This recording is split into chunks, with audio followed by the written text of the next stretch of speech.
Wednesday, October 11th. It is right around 7 o'clock tonight on the Tube.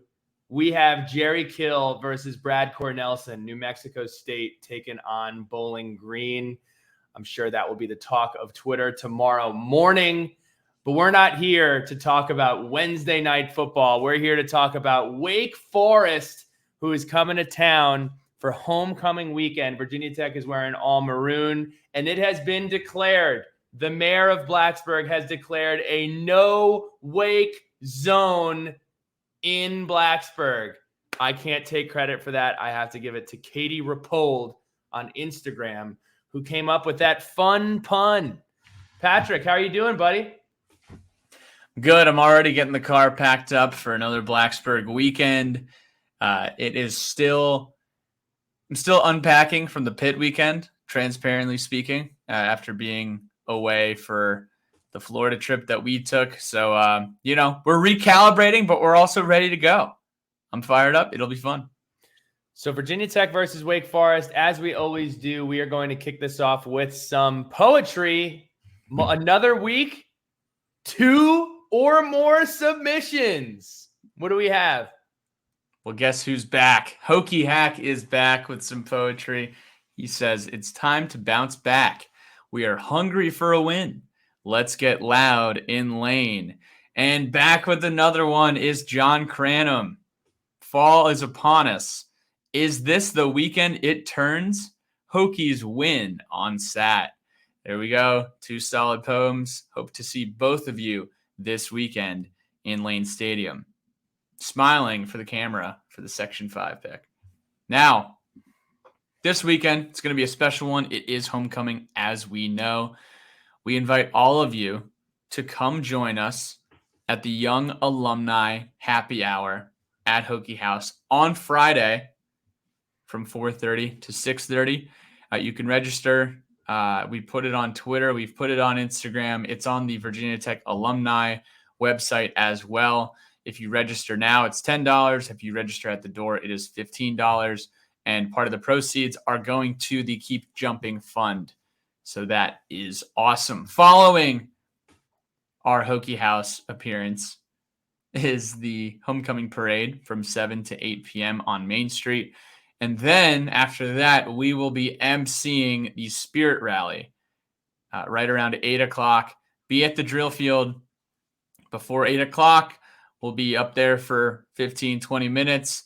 And then the night will conclude with fireworks on the drill field. So that'll be a ton of fun. Who doesn't like fireworks? I know we have a ton of students that listen to this. If you're a student and you're a sophomore, you're a junior, you're a senior, you're not too cool to participate in stuff like this, head on down. We'd love to see so many of your beautiful faces. Fireworks are fun. MCing is fun.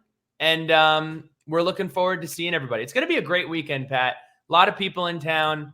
And a longer than probably normal Hokie history. People probably don't, when the first thing that comes to their head of teams that we have some fun history with, people don't usually think about Wake Forest, but it is more fun than you think.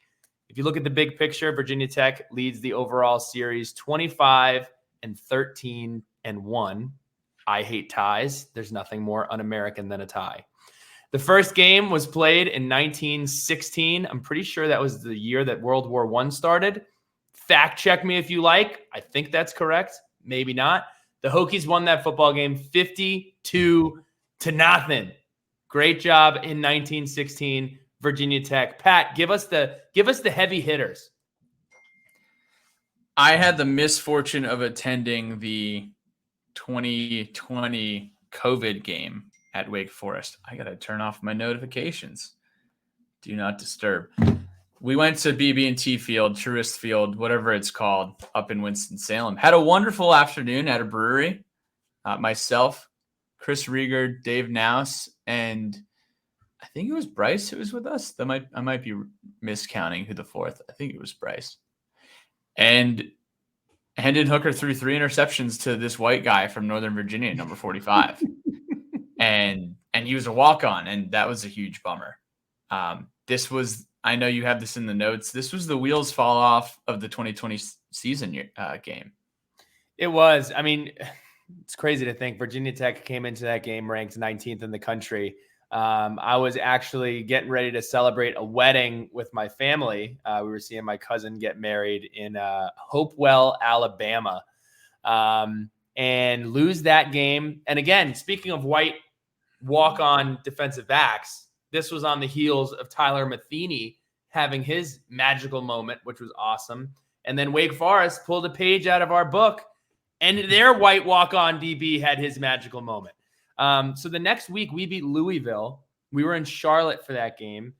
And then the Hokies proceeded to lose their next 4 games in a row, ending the season with a win versus UVA in an empty lane stadium, which prompts bringing back up the fact that we have not played UVA at home with fans since the year of our Lord 2018, which is crazy. And we're not going to play them at home this year with fans. So that's 2020. Just glad that whole 2020 thing ended. 2019 was a lot of fun. This was the best stretch of Virginia Tech football over the past 8 years, in my opinion. I know 2016 was great. 2017, there were some solid flashes as well with the defense. Other than that, 2019 was the only year that we really saw a great football team. The stretch between the Miami game and the last game, the Pittsburgh game, that 5 or 6 game stretch was some really, really fun football. And one of those games was the Wake Forest game. And I day tripped down from Arlington with Ryan Hartman. It was quite a marathon doing a day trip from Northern Virginia. This Wake Forest team was pretty solid. They had Jamie Newman as their quarterback. We remember he transferred to Georgia following this year. Sage Surratt was a star wide receiver who actually got injured early on in this game. This was the first win for a Virginia Tech team over a ranked opponent at Lane Stadium in 10 years. So this is 2019. Prior to that, it was Miami 2009. So a lot of folks in our fan base had never seen us beat a ranked team at home. This was the Watergate 2019 game where Dave Clawson at halftime, they're pulling him away for an interview, and he got upset about one of the Virginia Tech trainers, I believe, had accidentally sprayed his leg with water, and it was this whole ordeal. The jury is out on what happened on that day. Do you have any commentary, Billy? Do you remember that? No. I don't know anything about it. Well, it must be minutia. It must not matter if Billy doesn't remember. We'll see if we can pull up some old clips of it. Maybe we'll post some on the timeline. It was pretty funny. This was before you had season tickets. Yeah, so this was when you were still selling me on Section 5. And to be honest, in the last, I think this is right. I could be missing a game, but in the last 5 or 6 years, this is probably the game that I hate, that I missed the most. Did not go to town for this game. I remember Trent Young, I believe, was in our group chat saying, "You guys got to go. You guys got to go. You guys got to go." And if you remember, Wake Forest came in, and we had just lost to Notre Dame at Notre Dame. They were a top 10 offense in the country. They had a top 10 passing attack in the country. And Coach Foster was he's just awesome. And he decided that he didn't want to be honored on senior day when we played Pittsburgh a couple of weeks later. He wanted to have that day reserved for the players. So it was officially Thank You, Coach Foster Day in Lane Stadium. And he put in a phenomenal performance. He held Wake Forest to, at that point in their season, a low in points. He held them to 17 points and a low in yards and 310 yards the entire game. They also got 3 sacks against a unit that up until that game had only given up 10 sacks the entire game. So just a really, really fitting way to send Coach Foster off, even though he did come back to Virginia Tech a couple weeks later for the Pittsburgh game. And we had a pretty solid offensive explosion that game. Trey Turner ran for 73 yards on 4 carries. Hendon Hooker was 15 of 24 for 242. ran for 69 yards and a score. Dominated the Deeks that night, 37-16. Now let's track it back. We're not going to talk about this one for a very long time. 2014, 0-0 in regulation at Wake. You get the famous Beamer meme. We've all seen it a gazillion times. The fact that we couldn't score any points. Nothing like a regulation shutout, though. Shout out to Coach Foster. Oh, I mean, that was the original Sickos game before Sickos even existed. I think they have it on their banner. Another guy who absolutely loves this game is David Hale. I feel like he tweets about it every 6 months. But yeah, not fun. Don't ask Chris Riegert about his experience at that game that day. 2011. This was the David Wilson runs out of his shoes game at Wake Forest. It was a classic David Wilson stat line: 17 carries, 136 yards, and a touchdown. And on one of those big runs, he actually did run out of his shoe, which was pretty funny. Logan Thomas also had a big day, 4 touchdowns. Jarrett Boykin also had a monstrous day. And then the year before, 2010, we scored 49 points in the first half and defeated the Demon Deacons. This was a afternoon where Tyrod Taylor actually threw a touchdown pass to Logan Thomas, little fade in the corner of the end zone. We see Logan doing that on Sundays now. And Tyrod obviously still in the league too. Josh Harris of Wake Forest ran for, I think, like 230 or 250 yards that day. But I think they only scored like 14 points. I think the final, I didn't even look up the final here. I think it was like 52-14. Then 2006, Wake Forest ended up winning the ACC in 2006, but Tech demolished them in late November, 27-6 in Winston-Salem. One of the more memorable plays from this game was a Xavier Adibi fumble return for a touchdown. And another memorable play was Josh Morgan just going up, catching a ball, and absolutely trucking a guy and running it in for 6. Defense played really well on this game. Correct me if I'm wrong. Did that Wake Forest team win the ACC?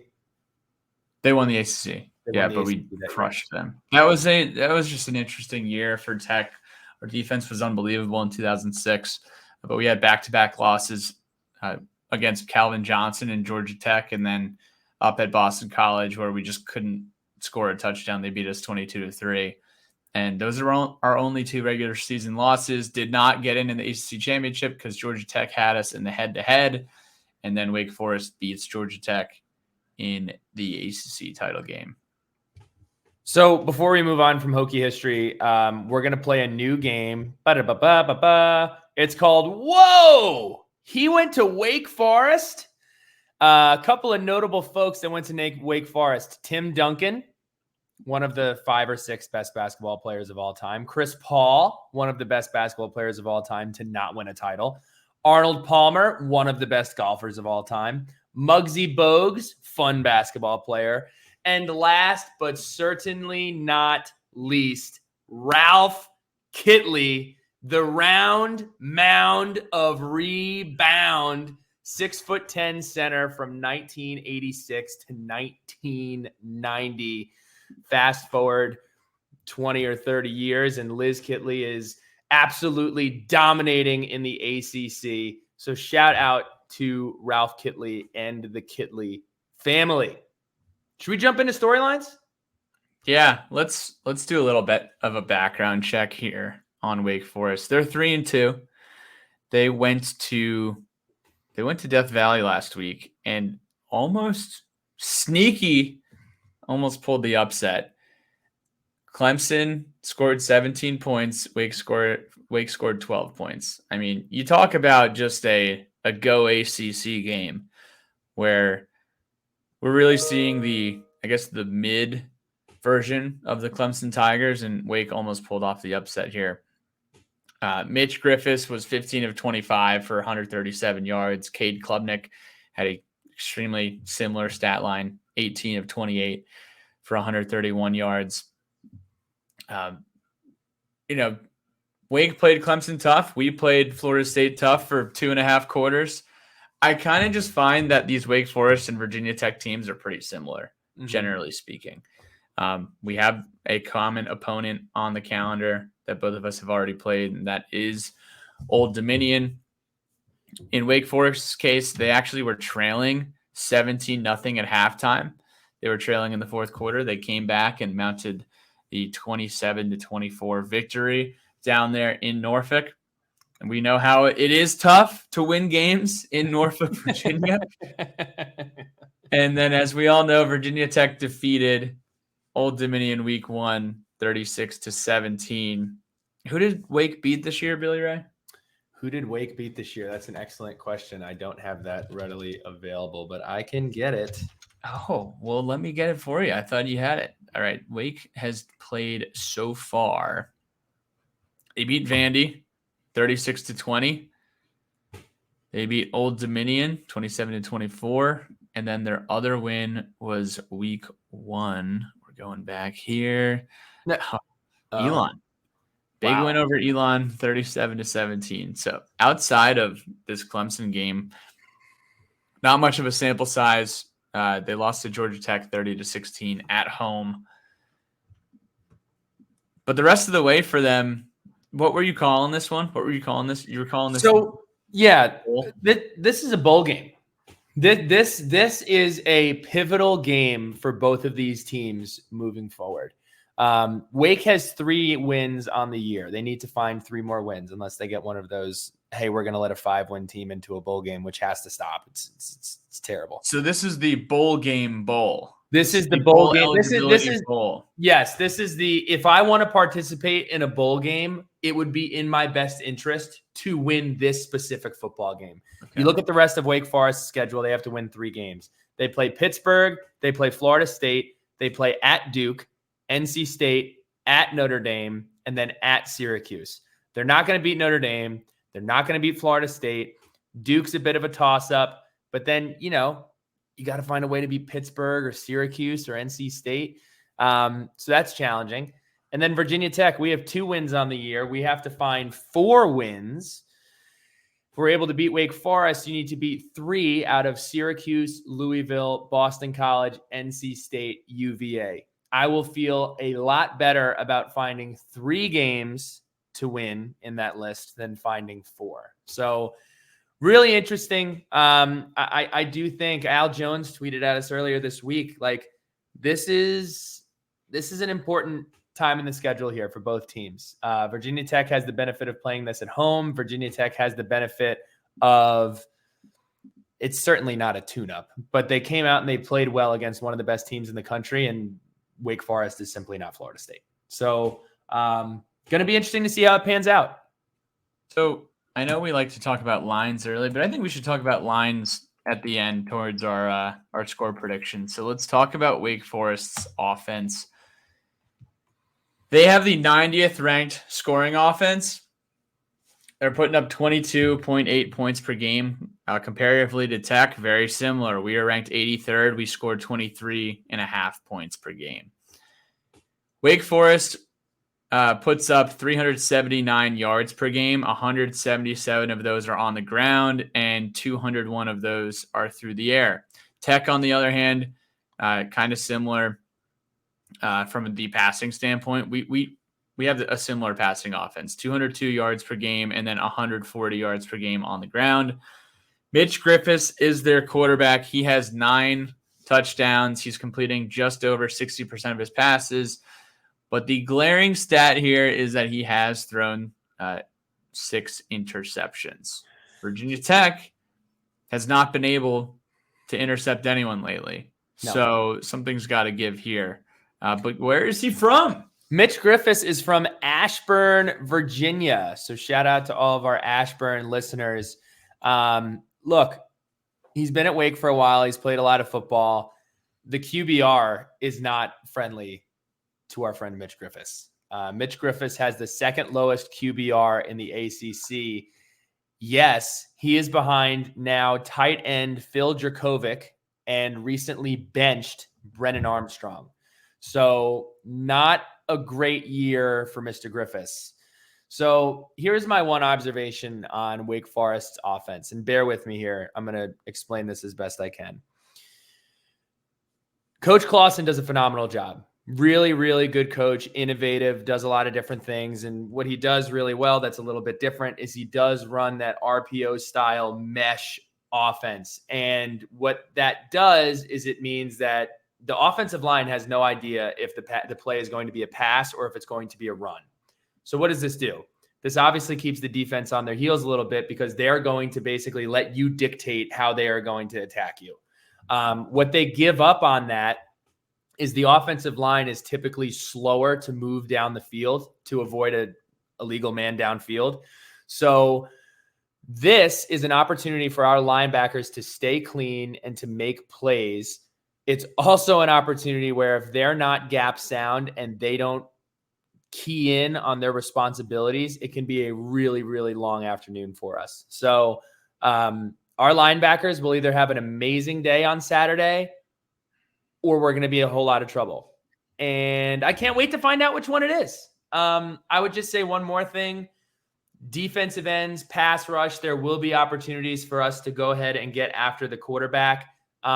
Keeping contained, I say it every single week, is going to be so crucial, especially against this group. I'll repeat it. Wake Forest is a very well-coached football team. I would argue that we are more talented than Wake Forest.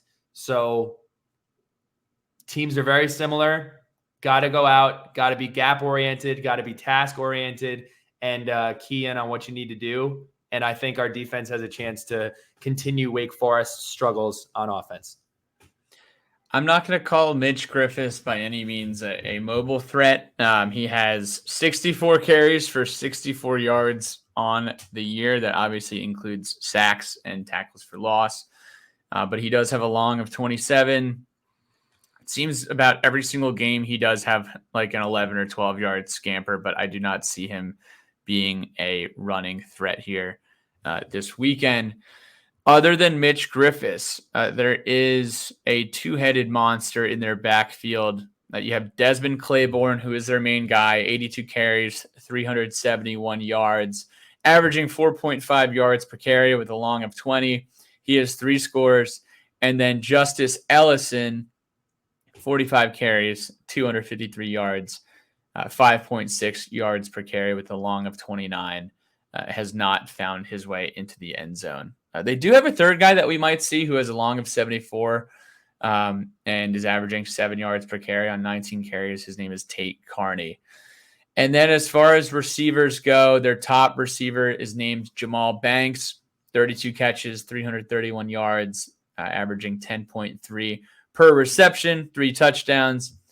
And then we'll also see Taylor Morin and Wesley Grimes, who have just over 240 yards each on the year and 2 scores each. Those are kind of the main guys that we will see in the mix for Wake. Now, as far as the defense goes, their defense is actually, let's be honest, they haven't really played anyone, and Clemson is very much down.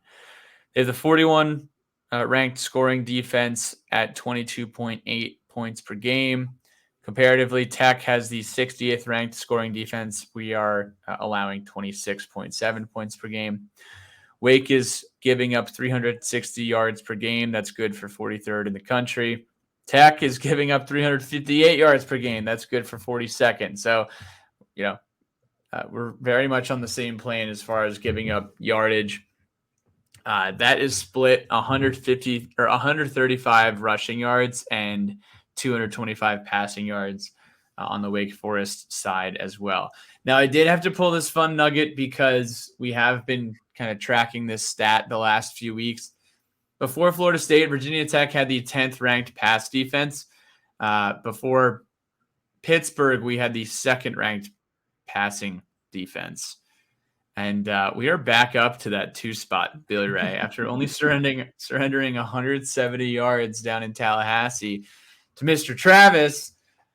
We are back up to having the 2nd ranked passing defense in the country. We were giving up just 159 yards per game. Now, this is what we would call a skewed stat of Saturday because every single team other than Pittsburgh has run all over us. So, if you could run the ball, you don't need to pass the ball, especially if you are winning the football game. You're not going to be passing when you are winning the football game. Wake Forest has 6 interceptions on the year. I know they got this guy, Deshaun Jones.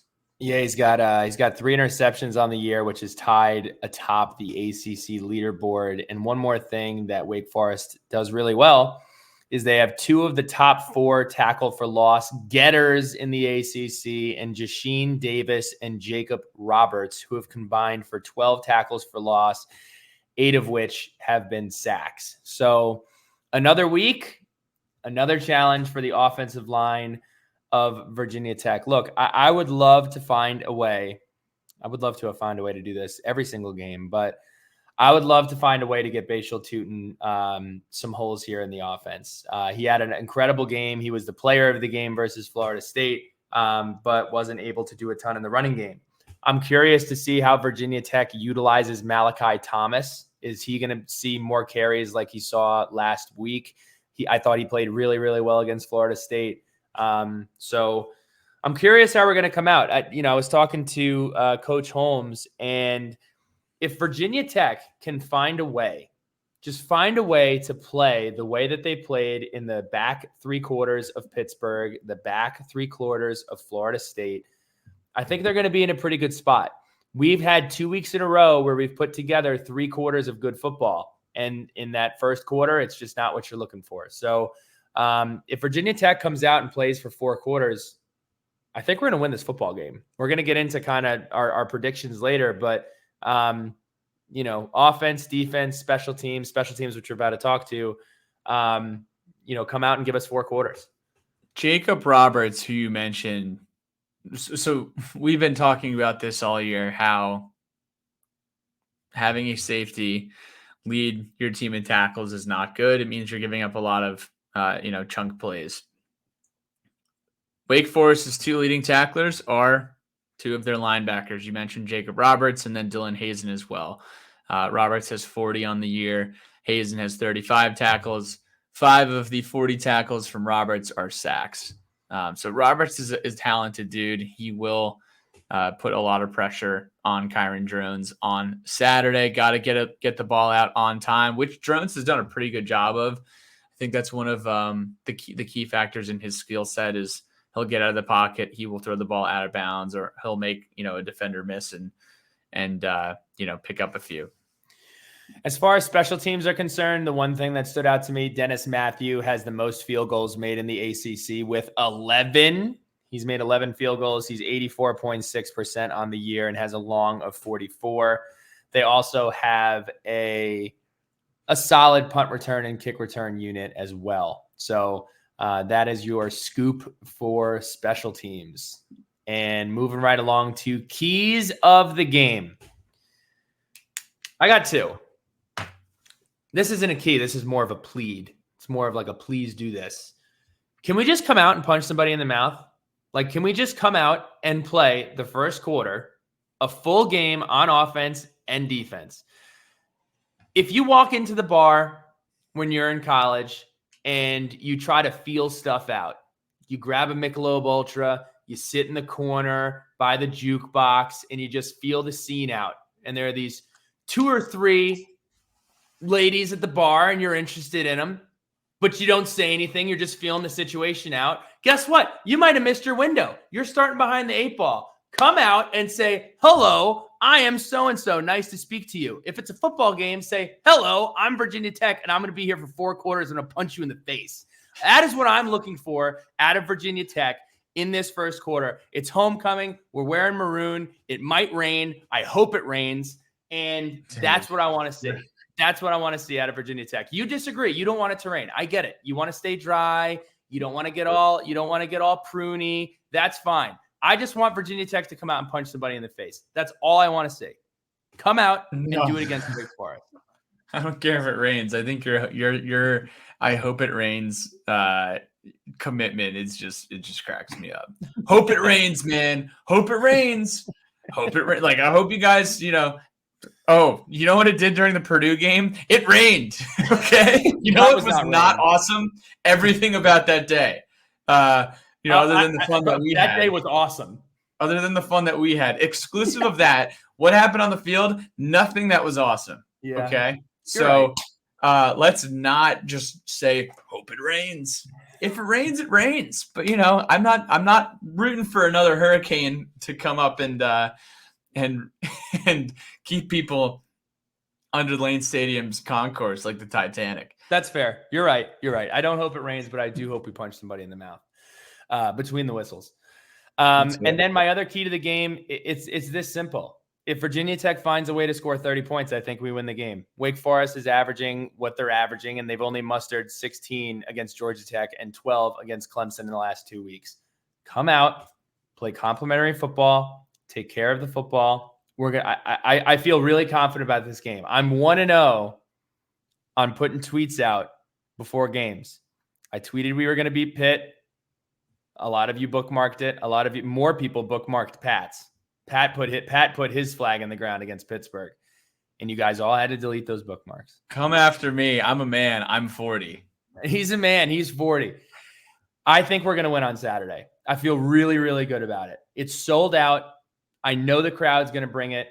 I feel like we're going to get it done here on Saturday. So those are my keys to the game. We know what we need to do. We need to run the ball. We need to stop the run on defense. And we need to win the turnover battle. Hold Wake to under 200 yards rushing and win the turnover battle. Mitchie G, Mr. Griffiths. If you look at the data, he throws interceptions.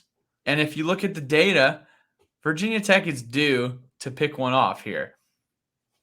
Objectively disappointed in Virginia Tech's lack of forcing turnovers this year. I think that was one of the things from 2022 to 2023. We thought that's something that we can track progress on. And quite frankly, we have not been able to use that to our advantage to help us win football games. So something's got to give here. And hopefully we can pick off one or two after the strong start against Old Dominion with the 3 or 4 turnovers that we forced. Go ahead. One more thing, just keep in mind that Jalen Stroman will be sitting out the first half of this football game. It's already a banged up secondary. So I'm interested to see what kind of roster acrobatics Coach Pry and Coach Marv pull out here. So just keep an eye on the safety position. That is it's a big loss. Jalen Stroman's a good ball player, and he'll be sitting out for the first half due to the targeting call in Tallahassee. Just another instance where quarterbacks are just doing their slide thing, and we're without our guy for the next half of an important home game. But they're going to have to make some adjustments to targeting at some point. We are. Let's talk about the lines. A line. The line has shifted from, I believe it opened at Wake -2. If I'm not mistaken, it might have been -3, but right now, when I checked this morning, it was Virginia Tech -2. So people are picking Virginia Tech to win this game. The over-under sits at 48. I am not going to touch the over-under this weekend.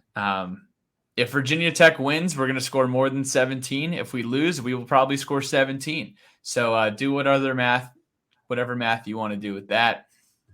If you look at trend from there. Do you have the update from meteorologist Billy Ray? What do you got?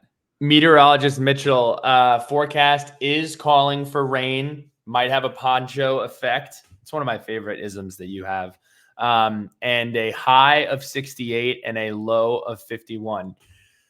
Quite the range. 68 and 51. That's feeling pretty good and feeling pretty cold. So who knows what we're going to get. But that's what we're looking at. And we have some, go ahead. I think Poncho Effect was a David Glenn original. It was actually Poncho Effect and frog togs effect, coined at the 2016 Hurricane Matthew game at Carolina. But over-unders from Grant Watson, our guy.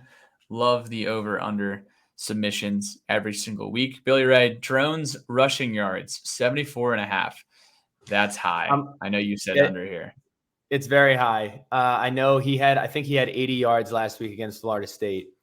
I want to see Malachi Thomas and Bashal Tutin running the football.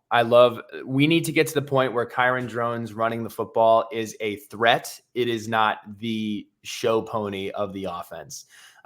So I am counting on us having a better running attack with Malachi Thomas and Bashal Tutin. So I will go under with that. Yeah, I want that over under to be for Malachi Thomas. I want to be in a position where Malachi Thomas is, potentially hitting the over on 74.5. But Kyron Drones does not need to be that guy for us, when we have healthy Tutin and healthy Thomas. I kind of think if he creeps over 50 yards, it's kind of, he burst on a big run like he did last week. Right. He had a high of 40 yards. Virginia Tech pass attempts, 22.5. I wrote down well over, but as we've gone through that podcast, that's a really good line, Grant. I feel like that's right around where it's going to be. I'm going to go with a hair under. And this depends. Is Virginia Tech playing from behind, or does Virginia Tech have a comfortable lead in the second half? Is it raining? Every year we get on podcasts and talk about the weather and how the rain is going to impact. I remember Carolina a few years ago. We were like, hurricane is coming. This happened like 2 Carolina games in a row. One was the COVID game and one was last season. And, it was like sprinkles both games. I am going to say under here. Because I think Malachi Thomas is going to get a lot of carries. Obviously, we want to see Tutin with the ball in his hands as much as possible, but Thomas looked really good last week.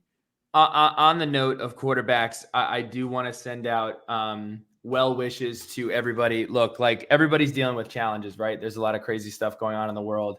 And one of the craziest things were the roster sheet that was placed out every single week. And it left Hokie fans not knowing who was going to start at quarterback. So to all of you who were really concerned with that, it has been addressed. Kyron Drones, there is no or Grant Wells. It is Kyron Drones as the number 1 quarterback. So happy for all of you. Me too. Virginia Tech total points scored 21.5. It is time to run it on up, because if we're going to win this football game, we're going to need to score more than 21.5 points. Can I say something? If we score less than 21.5 points,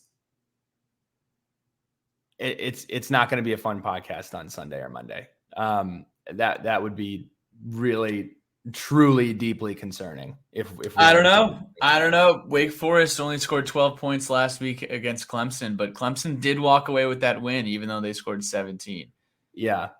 We got to score more than 21.5 points. I think we got to roll that into score predictions then. And one thing I will say, and I think he deserves credit for this. I do think when he gets settled in, Coach Bowen has been doing some creative things. We've seen a new wrinkle every single week. Again, if you're not on our YouTube, check out our YouTube. Coach Holmes broke down the screen that we ran this week. He broke down the outside power toss that we ran against Pittsburgh. So you've seen him kind of dive into his bag of tricks and really scheme stuff up for players that is aligned with their skill set. So I do hope that we continue that. Absolutely. You know what? I think this is actually a good time for us, before we get into score predictions, for us to gas up our friends over at the Virginia Slice. Are you fired up about this or what? I'm fired up. I know we're stopping by for a slice. I know there's a rumor that there might be some pizza over at the fireworks, which will be a ton of fun. No, I'm looking forward to it. One of my favorite things that happened this week is we dove into the archives and we looked back at our COVID trip to Benny's when we were rolling around all the local businesses, and we went and we got ourselves a couple of slices over at Benny's. So fired up. Yeah, we'll talk about the Blacksburg location today. It is on Draper. Is it Draper Road? Is it Draper Avenue? Couldn't tell you. Couldn't tell you. But it's on Draper. Go check it out. It's the official pizza of downtown Blacksburg. You guys know Dave Portnoy has been there a few times. Gave it an 8.5 back in 2013. By the way, if you haven't seen that Scooter Club 2013 like Barstool video, it's pretty hilarious. Totally different Barstool than what Barstool is now. That's kind of an aside, but yeah, we're gonna get some content at Benny's this weekend. And if you have not seen it and you're a student, or you know someone who's a student, go on our Instagram page and comment and tag 2 friends on our picture that we posted on Tuesday morning, because we're giving away a Benny's gift card at the Spirit Rally. We can pin that. We'll pin that. It'll be right at the top of our Instagram. That's a great call. It's a good feature. We'll pin it at the top. Head on over there. If you like cash, cold, hard cash to spend on hot, good pizza, go ahead and comment on that post. Suds and a slice, pizza and a peeb. Go to Benny's at Lane Stadium, get yourself a PBR, and have a great time this weekend. Score predictions, Billy Ray. What is your score prediction on Saturday? I'm going with 31-17 Virginia Tech. I have not felt this. This freaks me out that I feel this way. Yeah, you got to stop talking about it. You can't just put it out here. You could say it. You could, nudge your buddy on Friday or Saturday, before the game time. But out here just airing it out on the you're ready for people just getting receipts, but here you are. That's fine. With your chest, Ray. That's get your receipts, get your screen recordings in. I haven't felt this good about a football game in over a year. I mean, I have not felt this good about a football game in over a year. I think this is a pivotal moment for this football team this year. I think we learned a lot about our football team last week. We made great strides against Pittsburgh. I feel good. I think the Hokies are going to win. I think they're going to win comfortably, and I think they're going to cover by a lot. 31-17 Virginia Tech. 31-17 Virginia Tech. I am in the similar boat, but it's going to be a little closer. I have 24-16 Virginia Tech. This guy, their kicker at Wake Forest, his name is I'm on the wrong page. The kicker at Wake Forest, who seemed to have quite a day last week, considering they scored 12 points at Clemson. Matthew Dennis, he might have another great day because I have 24-16. So it's 3 field goals for our guy, Matt. That also covers you if for some reason Wake Forest sees something from Florida State and they decide to go for it the first time. They're playing catch up. They go for it the second time. So you're covering both bases there, Pat. So that's a pretty that's a smart move good move by you, Pat. Got myself some insurance. That's right. Letters from the lunch pail. Our submission comes from Stephen Collier. He says, if the Hokies win this game, will this be the turning point for the season and seasons to come? Wow. We're not just talking about the short term. We are talking about the short term and the long term. Basically, is this the bridge for 6 wins Saturday? Stephen, I am glad you asked. Is this the bridge for 6 wins on Saturday? This is not the bridge. This is the foundation of the bridge. Yes. You don't really complete the bridge until you beat Syracuse, but you got to take care of the foundation before you start paving. Right. I'm weird. I watch some of those. You go on YouTube and you type in like disaster montage, and it's like bridges that just end up collapsing with no people on them or failed boat launches or anything else. And it's just, it's bad construction, and you cannot succeed with bad construction. So yes, I do believe that this is the foundation and the first step to feeling good about getting to that 6-win total that a lot of us have said, hey, look, Tech wins 6 games. I'm feeling good about the direction of our program. And in my opinion, you got to win this game if you're going to get to 6. Could not agree more. I have he has a second question. Then I have my question. Oh, go ahead. Let me read the second question here. Question number 2, more like a statement. We need to find the plays that fit our team, and I think the offense is starting to do that. Just said that, Stephen Collier. Look at that. I didn't even read your question yet, and we're on the same page. I completely agree. I think through the first 3 games of this football season, that's not true. Through the games after Ollie Jennings got hurt, I think we were trying to figure out how best to utilize our offense with the skill sets of players that we have. And I think that Tech's done a better job with that. So I definitely think that is a move in the right direction. Stephen Collier, I hope I see you on Saturday, man. You make my day every Saturday. I don't even think it's finding the right plays. It's finding when to utilize and call these plays. The first quarter, I mean, we didn't pass. I think, was it 7 of the first 9 plays were passing plays? Yep. And that's not really how this team is going to find success. Tom Persinger says, if Tech wins, what do you see goes right? And if Tech loses, what went wrong? I think our keys to the game are kind of a good roadmap for that. If Tech wins, we probably ran the ball. We probably stopped the run, probably won the turnover battle. It's the second time I stumbled over that one. Tech loses. We're probably surrendering touchdowns instead of field goals. We're probably allowing more big plays, which it looks like from just looking over the numbers that Wake Forest has not had that many big plays to begin with this year. Their top 2 running backs haven't had a run over 30 yards. No. So something would have to go wrong. Obviously, losing Jalen Stroman for the first half. Is this a situation where you take the ball if you win the toss? Is that how pivotal Jalen Stroman is for this team? I mean, I guess that leads me to write my own letter into the lunch pail, Billy. Do you think Tech should take the ball if we win the toss? I do. I think you should take the ball if you win the toss, just because I've always kind of felt that way, unless we really like a 2017 team where you have such a dominant defense and you just want to, have them set the tone for the football game. But with these new rules, with the clock, the way that it runs,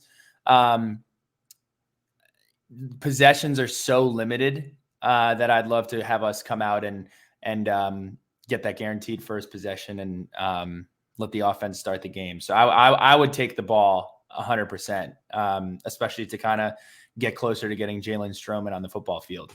One last thing on Tom's question.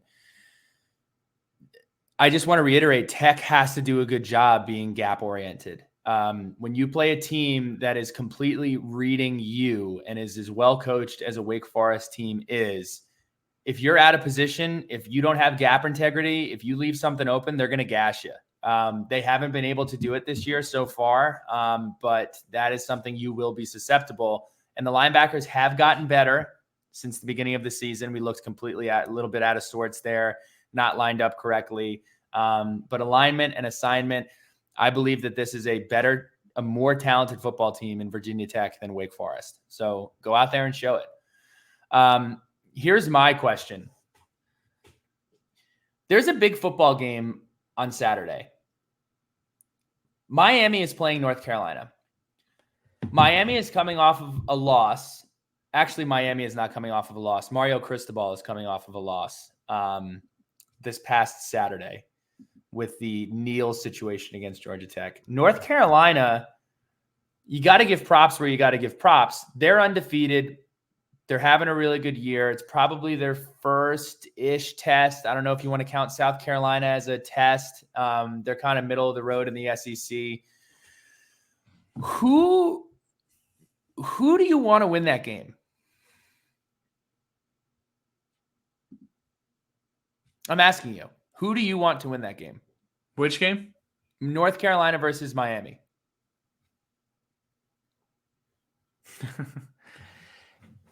I mean, it's like the ultimate.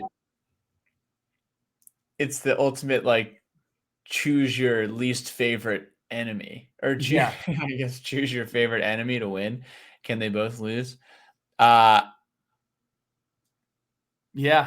And let me just say, I don't even want to answer that. Like, I just don't like either of them.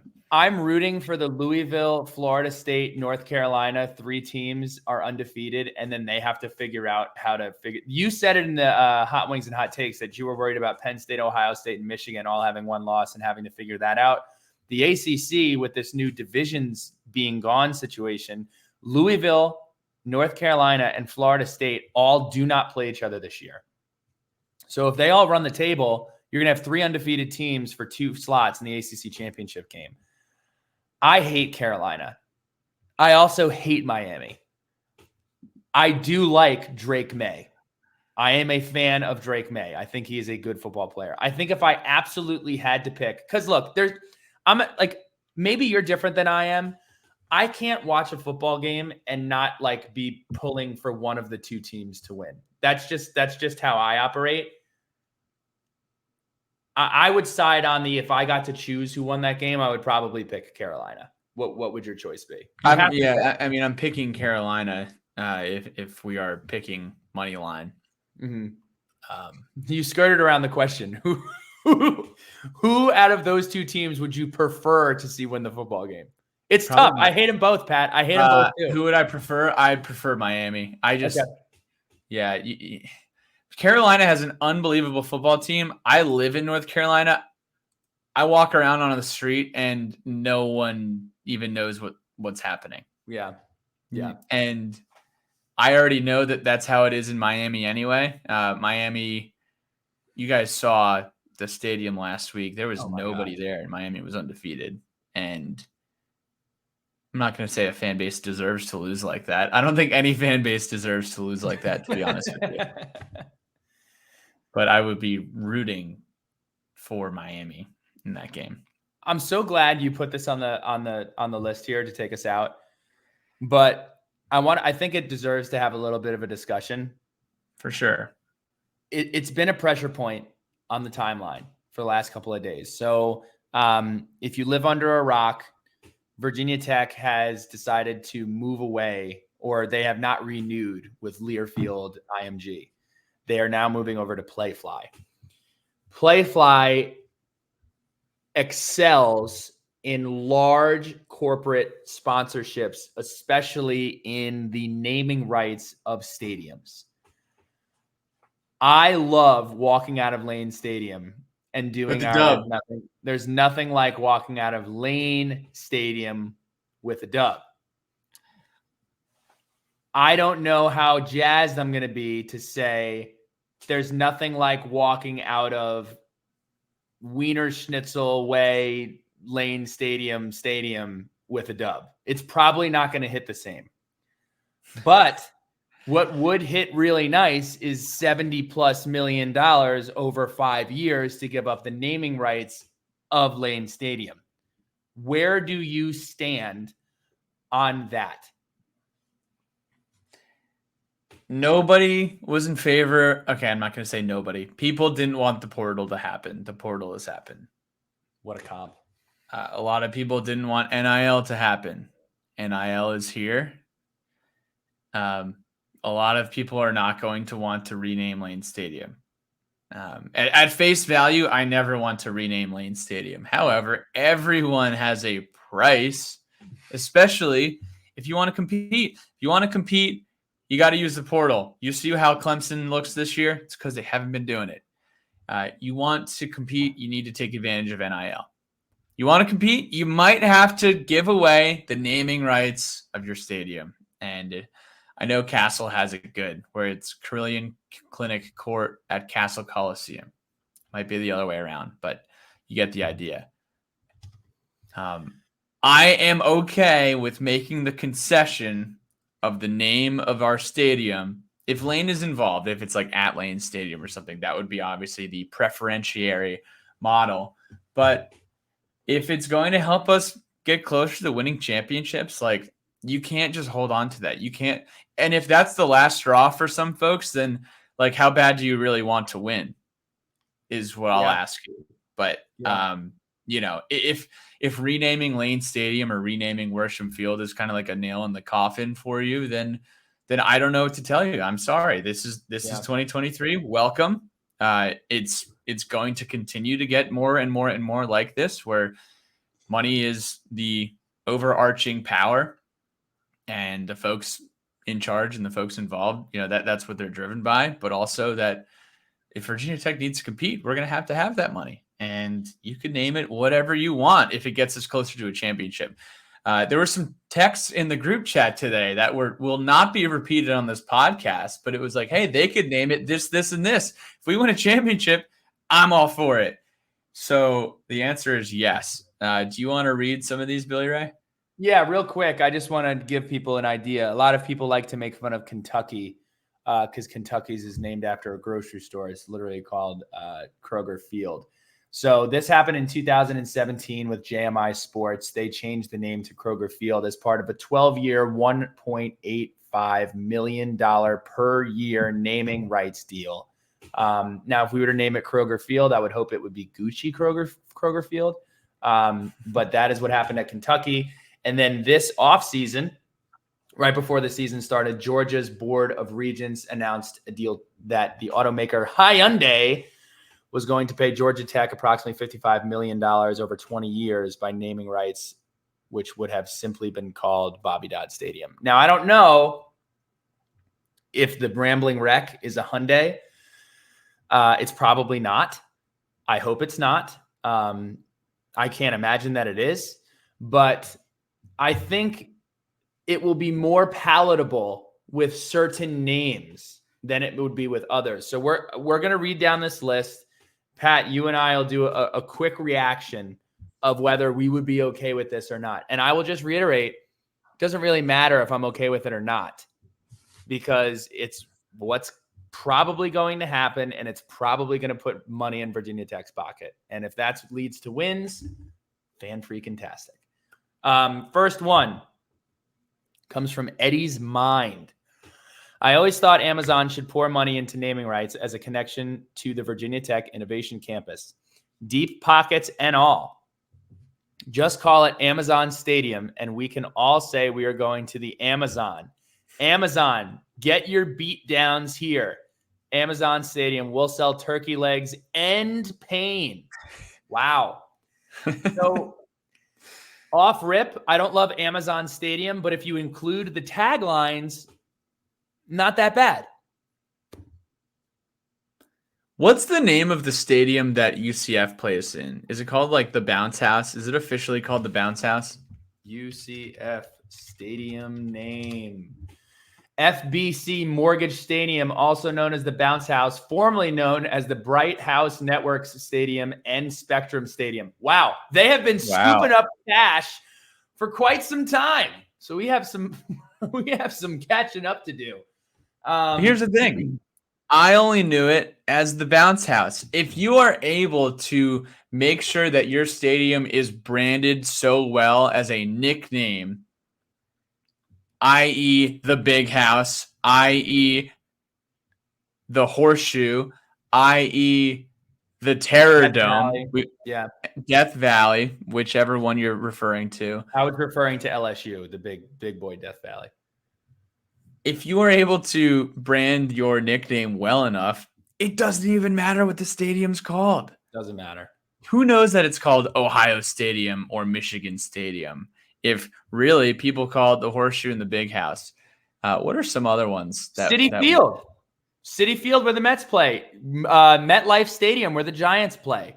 Like, if I'm going to when we went to Springsteen, I said Giant Stadium a couple times. Doesn't really matter. We all know where the Hokies play. I'm going to Lane Stadium. Like, the oldies will keep calling it. We will be the boomers when our kids are like, hey, we're headed to Smithfield Sizzle Stadium. We'll reply and be like, yeah, meet you at Lane. And they're not going to know what we're talking about, but they're going to understand. We're going to understand. So yeah, I would imagine they keep a lot of the same things intact, and maybe they'll add some things, but I don't know if they would strip anything off of like the Lane Stadium sign. I don't know. We're getting ahead of ourselves here, but things could get crazy. Things could get wild. Like Stephen Collier suggesting Nissan Terror Dome Field at Lane Stadium. We have some more here. Miles Hayter says you can sell naming rights and do it in a way that still keeps the Lane name integrated and prioritized. I completely agree. I don't think it will get straight up changed to Verizon Stadium with no mention of Lane, for example. Yeah. Agreed. Mike Holmes, this is a good one. If it brings in more money for the program, all for it. We should get Mike Burnop on it. New River Office Supply Stadium. Wow. I think if Mike Burnop was on it, it would be more like Animal Planet Stadium. But we'll see. Izzy Pop says Master of Puppets playing field. If you know, you know. That's a Metallica reference. J Nemo 757 calls it Elrod Stadium. I saw 3 or 4 Elrods in the tweet well, hold comments. on. We got to slow down. I got to react to some of these. Metallica doesn't need to pay us anything to name their stadium. We've been playing Metallica's music for free for decades now. I don't think Metallica is going to be like, hey, here's $70 million. We'd also like to name your stadium. That's just my take. I agree. Yeah, I mean, I think that was a joke. I don't think I picked up on the joke. Yes, but there are probably some people that are listening to it and be like, wow, Metallica and Virginia Tech, match made in heaven. Probably not going to donate that much money to name the stadium. One day, Metallica Stadium. VT Fish 1. This one was great. The stupendous Spurtle Stadium. Yes. I love it. Spurtle Stadium at Tax Shaver Field. Yes. Or what are the glasses? What are those like sunglasses commercials that HC Network used to play? That was a good one as well.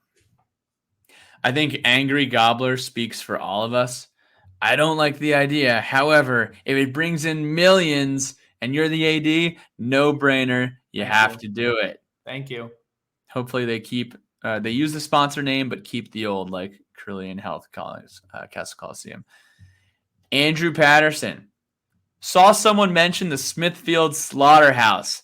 That's my pick. Love it. I would probably, if I had 4 or 5 votes, I'd dedicate one of my votes to that one.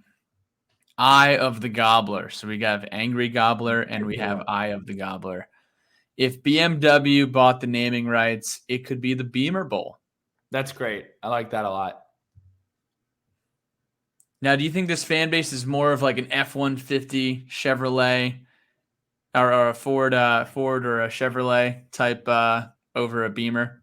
I mean, yeah, sure. But they're probably also an Ace Hardware over an Amazon. So, I don't think it needs to align with exactly what we're doing here.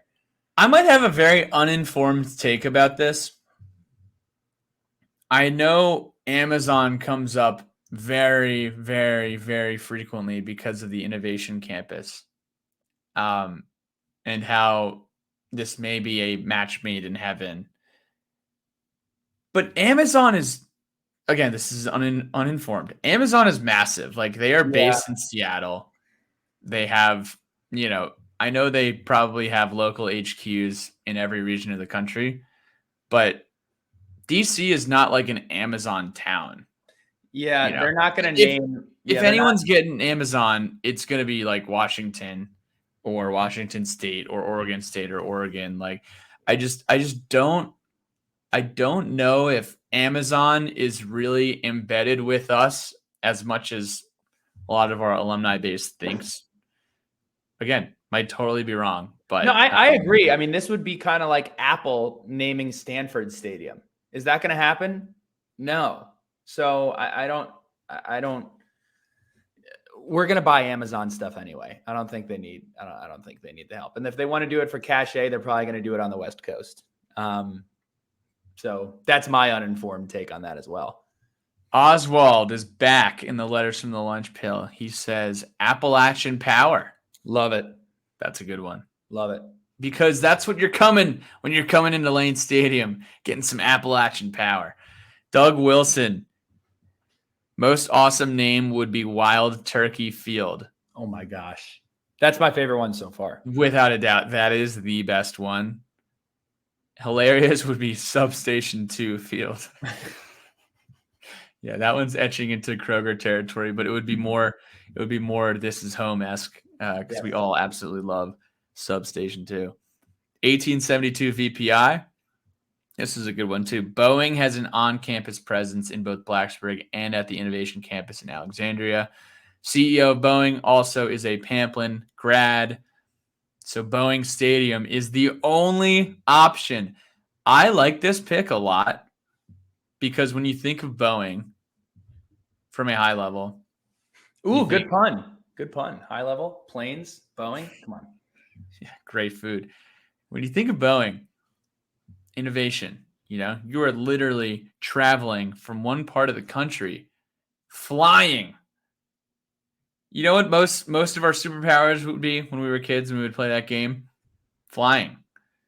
Buzz Lightyear couldn't even do it. He could just fall with style. But if you're in a Boeing jet, you are actually flying. Boeing Stadium could be fun. But we would need to develop more of an air raid passing attack. We would need to get a little bit more Big 12 or Pac-12 on them. I would get down with Northrop Grumman Stadium as well. I'm not sure how that would work. I know that the government has a lot of money. So that's a potential too. I mean, I'll float this out there. If we're going to throw Substation out there, this is pretty undeniable. Sons of Saturday Stadium. We'd probably Main Street Pharmacy Field. We'd probably need a steep discount. But we are offering that as a service. If anyone wants to help us out there, we'll respond to the RFP. The last one, Adam Abramson, the Benny Barn, presented by Mayhewl's Lane Stadium at Worsham Field. I mean, it's dinner time. I'm hungry. That's awesome. I mean, you could come up with some fun. You could come up with some fun verbiage there. Man, I'm walking into the Hool. Where are you at? Little abbreviation. Yo, we got a big match this weekend again at the Hool. You heading on down? Come on, dude. Come on. There's nothing like walking out of the Hool with a dub. The Benny Barn with the dub. Sign me up for that. You got any Sharky shout outs? That was fun. That was fun. I do want to shout out my coworker, Susie, who is allowing me to keep my car at her home in Marietta to prevent it from being broken into. She will not hear this. She will not know that this is mentioned. She probably doesn't even know that I have a podcast, but she is quite literally saving my life. So shout out to Susie. I did get to see where Billy was living in Atlanta, and I was not surprised about his car getting broken into twice in 24 hours. Yeah. You can't win them all. Can't win them all. Cannot now,